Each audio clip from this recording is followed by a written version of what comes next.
A principios del siglo XX, el nuevo motor de combustión interna fue empleado para algunos usos ingeniosos y algo extraños.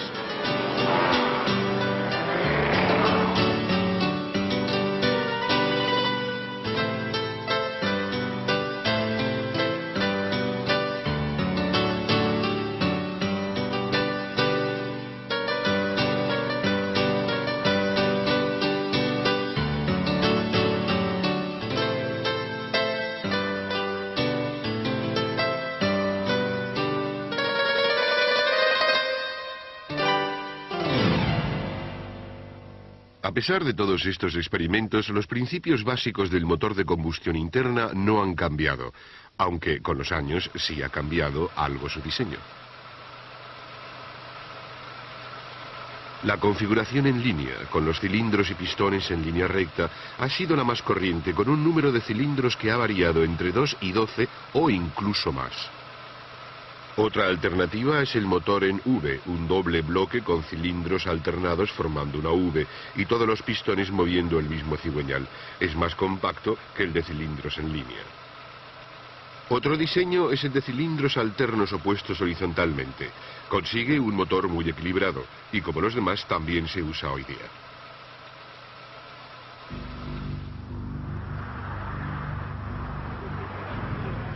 Todas estas variaciones del mismo tema funcionan generalmente con gasolina. Pero un motor puede quemar otros combustibles. A lo largo de los años se han probado varios de ellos: metano, butano e incluso alcohol metílico.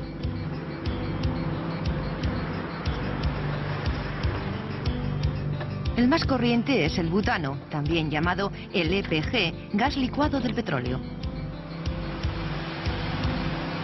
Tiene ciertas ventajas ecológicas, aunque nunca podrá sustituir a la gasolina en gran escala. El aspecto ecológico de la gasolina se ha tratado de resolver en parte con la gasolina sin plomo.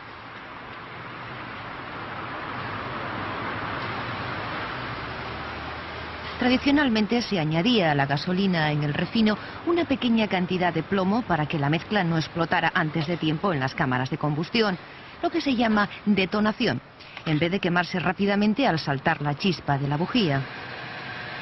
La investigación de los fabricantes de motores y de gasolinas permite que los nuevos motores, y muchos antiguos con algún pequeño ajuste, puedan quemar gasolina sin plomo. Pero hay una alternativa a la gasolina mucho más importante que las demás, cuya popularidad se ha disparado en los últimos 20 años.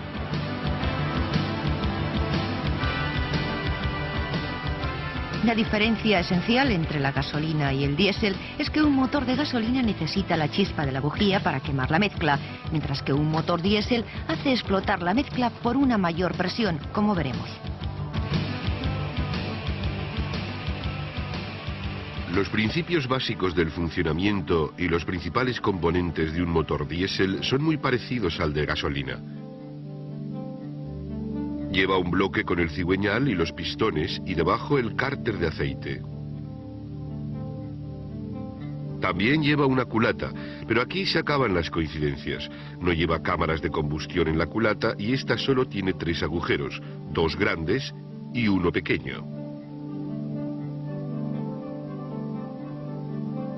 Hay un grupo de 3 agujeros por cilindro. Los 2 grandes son para las válvulas de admisión y el otro para la de escape, como en un motor de gasolina. Las válvulas se sujetan y funcionan de modo similar a las de gasolina.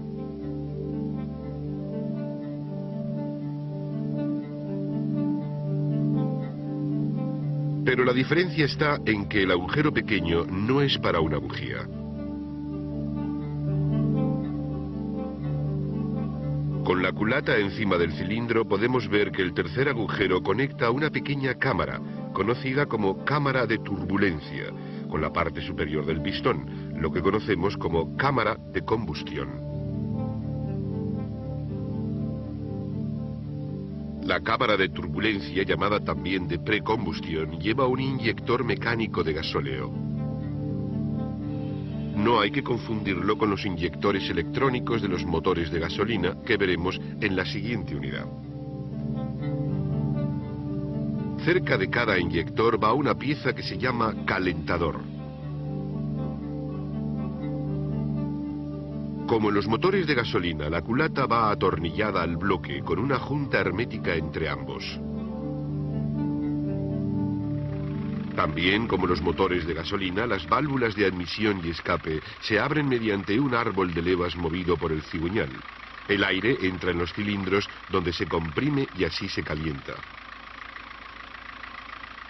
Sobre este aire caliente se inyecta el gasóleo en la cámara de turbulencia, donde forma un remolino, se evapora y explota. Los gases de la explosión se expanden en el cilindro y empujan al pistón. Los gases quemados salen del cilindro.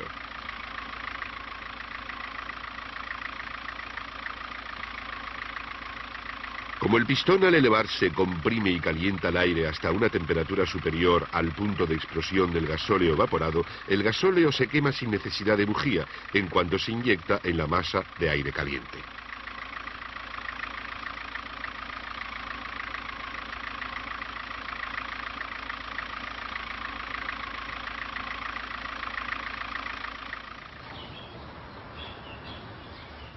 Como el gasóleo explota por el calor de la cámara de combustión, hay que tomar alguna medida para que el motor arranque en frío por las mañanas. Al girar la llave de encendido, se enciende una luz en el tablero.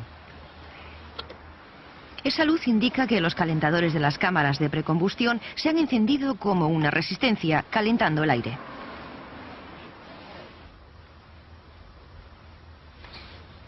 La luz del tablero se apaga en pocos segundos, indicando que los calentadores y las cámaras de combustión han alcanzado una temperatura adecuada. Este tipo de motor diésel con cámaras de precombustión se conoce como de inyección indirecta y es el que llevan normalmente los turismos.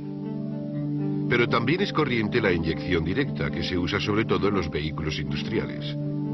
De nuevo vemos que no hay cámaras de combustión en la culata, solo grupos de 3 agujeros. Los 2 de arriba de cada grupo son de las válvulas de admisión y escape que se sujetan y funcionan de modo muy parecido al que ya hemos visto. Los inyectores son distintos, encajan en la culata con una punta que sobresale por encima de cada pistón, lo que llamaríamos también cámara de combustión. Como el gasóleo, como ya hemos visto, tiene que formar un torbellino para evaporarse, los pistones llevan unos rebajes en la cabeza en los que inyectan el gasóleo los inyectores. A pesar de esta diferencia en la entrada del combustible en las cámaras de combustión, la culata va unida al bloque de modo muy similar al de otros motores. El proceso de combustión es básicamente el mismo que el del motor de inyección indirecta. Se basa en que cada pistón comprime el aire que entra al cilindro hasta un punto en que su temperatura supera el punto de ignición del combustible. Entonces el gasóleo se inyecta directamente en este aire caliente y se quema.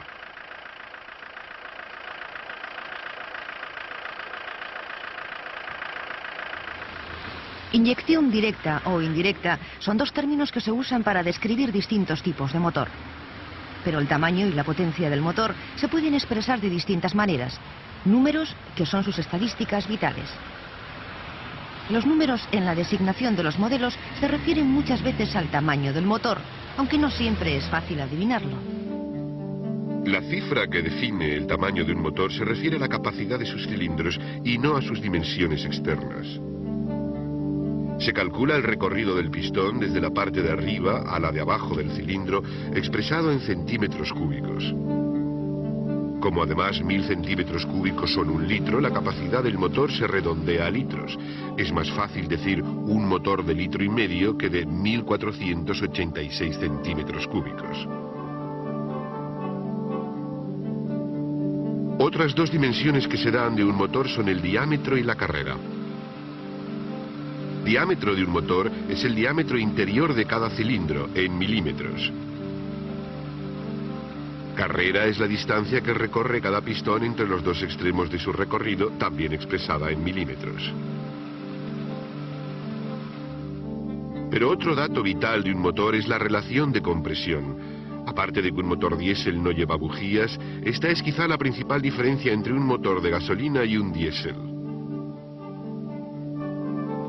En un motor de gasolina, el pistón al subir comprime la mezcla aire-gasolina, quizá hasta la 10ª parte o menos de su volumen, antes de que salte la chispa de la bujía.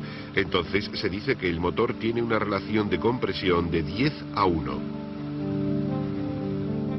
Sin embargo, en un motor diésel esta compresión es mucho mayor, para que la temperatura del aire del cilindro se eleve por encima del punto de ignición del gasóleo. En un motor diésel típico el aire se comprime hasta un 22avo de su volumen, el doble que en uno de gasolina. La temperatura del aire comprimido sube y cuando se inyecta el gasóleo explota inmediatamente y así continúa el ciclo. Todos estos parámetros afectan al funcionamiento del motor. En particular afectan a su potencia, a su par o fuerza de giro y a su velocidad o régimen. El régimen del motor viene más afectado por su carrera. Un motor de carrera larga tiende a ser de menor régimen que uno de carrera corta. El régimen del motor se mide en revoluciones por minuto o RPM. Cada revolución es literalmente una vuelta del cigüeñal. Y aunque ahora los motores son más lentos, la mayoría de los coches modernos llevan motores que pueden girar hasta 5.000 o 6.000 revoluciones por minuto. En cuanto a la potencia, antes se pensaba que el diámetro del motor era lo que más influía en ella. Cuanto mayor fuera el diámetro, mayor la fuerza de la combustión y mayor la potencia transmitida al cigüeñal.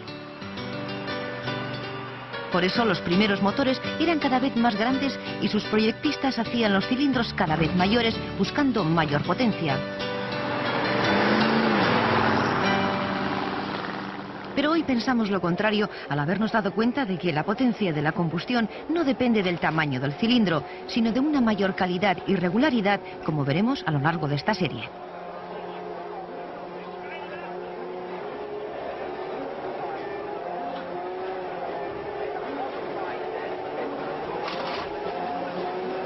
La potencia de un motor es casi al pie de la letra su velocidad de trabajo, que se expresa en CV, caballos de vapor, los antiguos caballos de fuerza, o en kilovatios.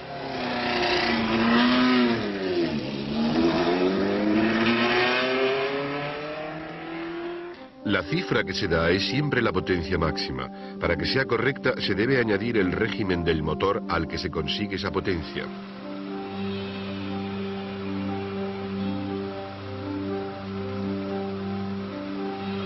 Esto distingue a los motores que producen la potencia a alto régimen de los que la producen a bajo régimen.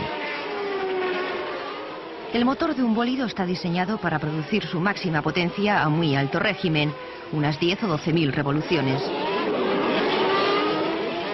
Este alto régimen se traduce en las altísimas velocidades necesarias para competir. Y al contrario, aunque el motor de un camión puede producir tanta potencia como el de un Fórmula 1, lo hace a mucho menor régimen, unas 4.000 revoluciones por minuto, porque en este caso la velocidad es menos importante que la capacidad del camión para transportar grandes cargas.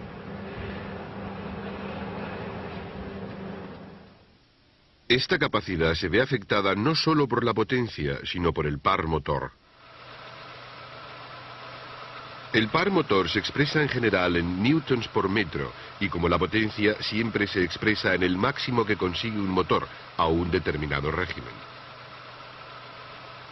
Entonces decimos que sobre el cigüeñal se ejerce una fuerza de giro de tantos newtons por metro debido al empuje de los pistones cuando el motor gira a 4.000 revoluciones. Hay muchos factores que afectan al par, pero uno de los principales es la carrera del motor. Un motor de carreras que alcanza gran velocidad tiene una carrera muy corta. Si fuera larga, los pistones tendrían que moverse demasiado rápido para soportar las fuerzas generadas. Una carrera corta significa que la fuerza de giro que se aplica al cigüeñal en cada recorrido del pistón es limitada. Pensemos en lo que sucede cuando queremos aflojar una tuerca dura con una llave inglesa corta. Por tanto, a bajo régimen, el par o la fuerza de giro es menor.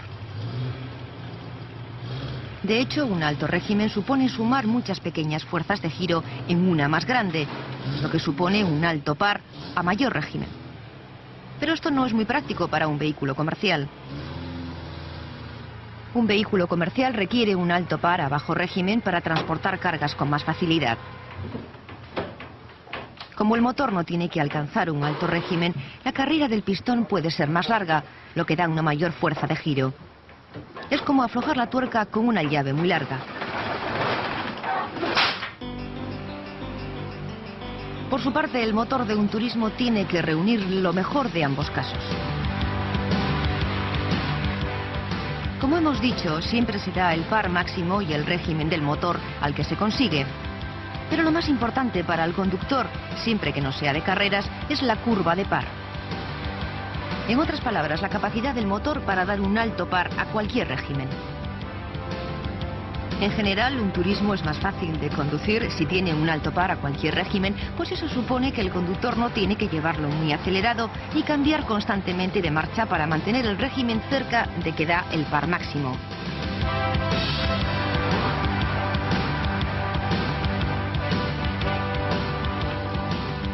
Como vemos, el diseño de un motor tendría que ver con el caballo de carreras. El motor de un camión debe dar su máximo par y potencia a bajo régimen. El motor de carreras es lo contrario, mientras que el motor de un turismo tiene que dar ambas cosas.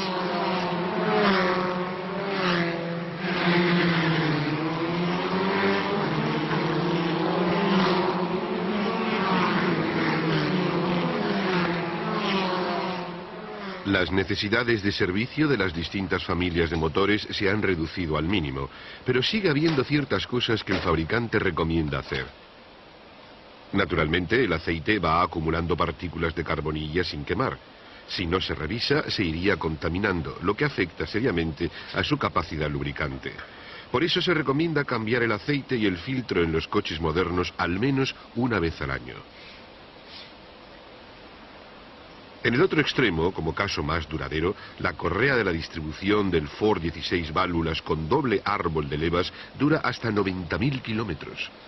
Aunque podría durar más, su papel en el funcionamiento del motor es vital, por lo que conviene evitar cualquier problema.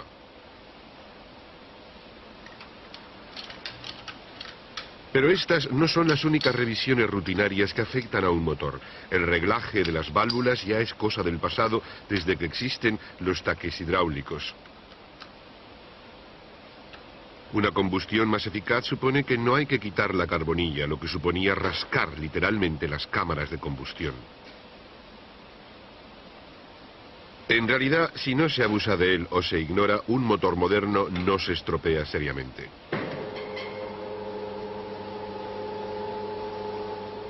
En la cuarta unidad de esta serie vamos a ver una tecnología a la vez clásica y moderna, la que dota al motor de gasolina de las materias primas para la combustión. Vamos a ver los sistemas auxiliares que aportan el combustible y el aire a las cámaras de combustión.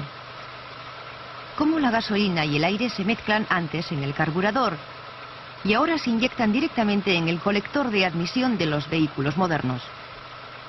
Cómo se produce la chispa en cada cámara de combustión en el momento justo, antes y ahora. Y después, cómo se eliminan con seguridad los productos de la combustión.